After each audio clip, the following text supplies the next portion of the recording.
Welcome back to the Jerry Thompson Insurance Agency and the Security Financial Bank halftime show. Tonight's halftime of the Durand-Arkansaw Elk Mound boys football game. And joining us right now, Durand-Arkansaw School Superintendent Greg Doverspike, as we talk about the school board meeting from last week. And Superintendent Doverspike, thanks for joining us. Well, the first thing is we have a new school board member. Yeah, we do. I mean, we longtime board member Tammy Hoyt stepped down, and we definitely appreciate the time and commitment she gave to the district. And the board did conduct interviews prior at a special meeting at 5 o'clock.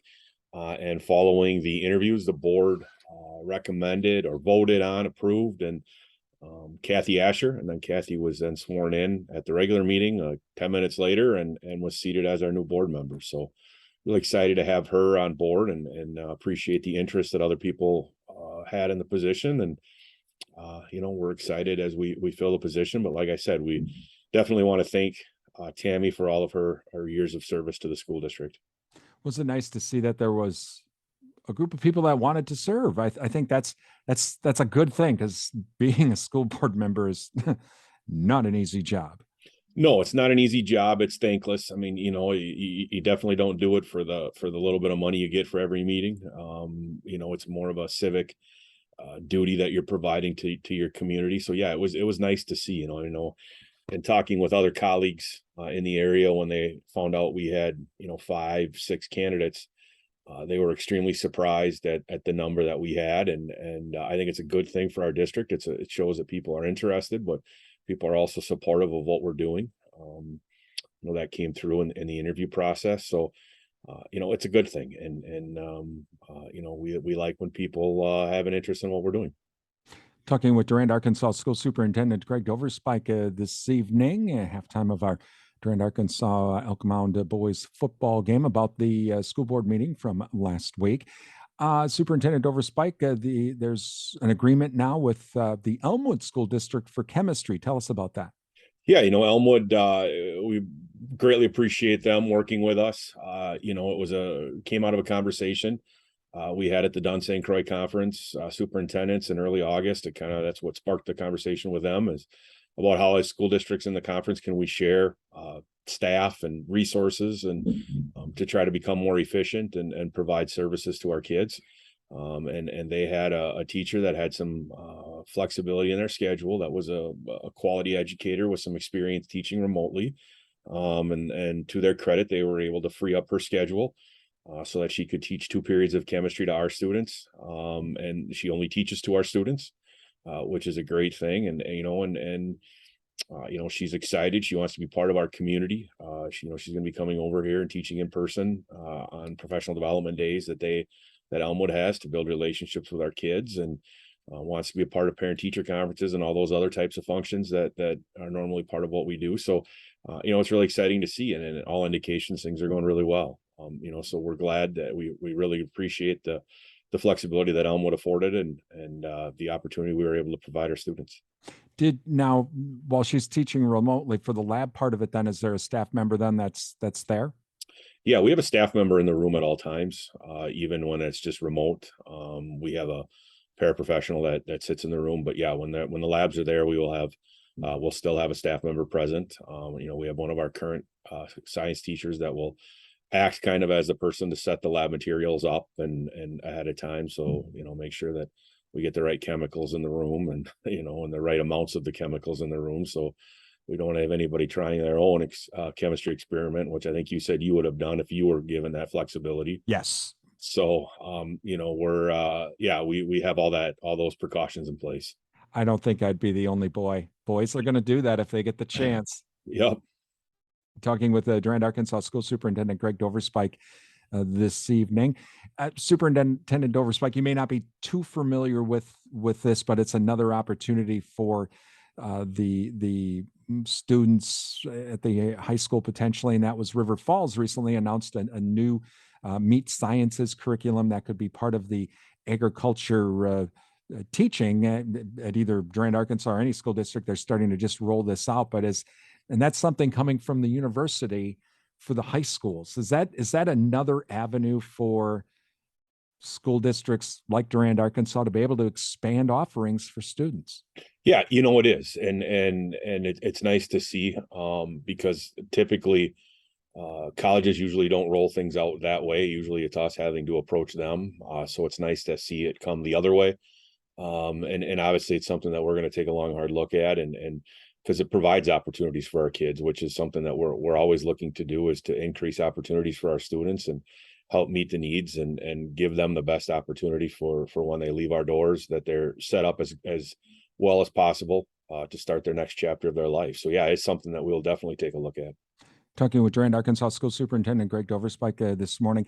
Now, if I'm not mistaken, Superintendent Doverspike, was September 16th, that third Friday whole thing. So with you got to have attendance, and that's for budgets and state aid and all that. Was that the right day for that? Yeah, I believe it was last Friday. Yeah, we don't have the final numbers yet because there's a process that you have to go through to tally all that. But yeah, the big Friday is the third Friday. Yep. It, in all, do you work with other colleagues from like other states? Are we the like only state that does this really convoluted budget process for, because it just seems weird that you have to make a budget before you receive the state aid or even know what the state aid is. You have to make a budget first, and then you have this special day, and you got to have kids come in, and it just seems convoluted. Are we the only ones that do that? I can't answer that specifically, Brian. I don't get into a lot of conversations with superintendents in other states into how they do it. I know we kind of have a unique budget formula, or our funding formula for education is unique.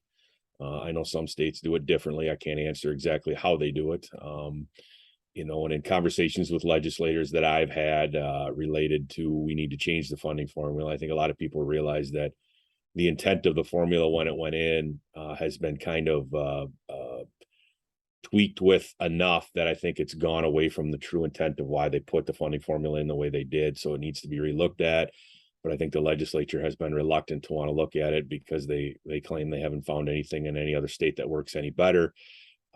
So we're kind of just continuing to go down the path of, like you said, we build our budget and, start building the budget after, January, February, we kind of start the process and kick it into a little bit higher gear in March and April when the teachers have to submit their building budgets and the principals, and then kind of work on it. But yeah, the budget really isn't truly set until after the October 15th property valuations and final aid certification comes in. Do you really know your true numbers? And like you said, it's you got to wait to see what your aid is.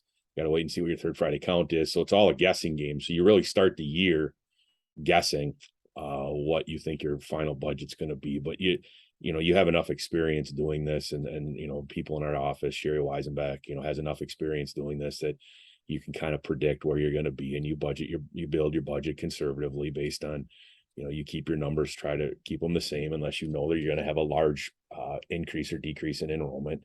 And then you hope that, you're pretty accurate, or if you're wrong to the good side, that you actually have way more kids than what you thought you were going to have instead of the other way, and you get better news. But yeah, it's a guessing game. It's kind of unnerving, and we're going to go into a budget process now where the biennial budget has to be approved by the legislature. So, that typically gets dragged out. It's supposed to be done in July, but sometimes it hasn't been done till September, October. So we're going to start building our budget for next year without even knowing what the state's going to give us in terms of, are they going to give us a revenue increase, a revenue increase? Are they going to decrease revenue?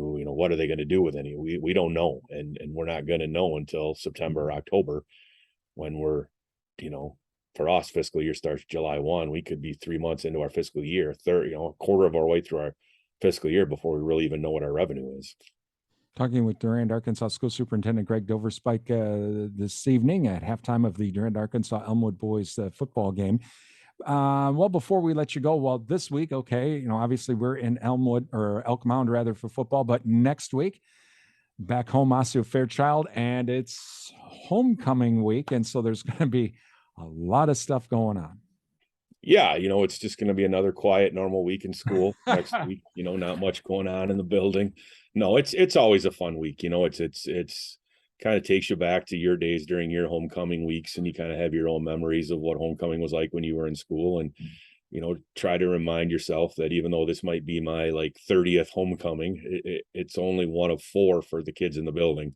and the high school kids. So, you want to have them have those same special memories that we had growing up. So yeah, there's going to be a lot of fun activities, powder puff and the coronation on Monday. And then there's stuff throughout the week, dress up days, like everybody's homecoming, that always makes it a little different. And then it kind of all culminates on Friday with, with the parade and the pep rally and, kind of some of those fun activities. There's boys volleyball and skits and then the game and then the dance on Saturday night. So, it's kind of like we start out the week with a big event with the powder puff and the coronation, and then we kind of build it the rest of the way back up there, with Friday and Saturday being the big one.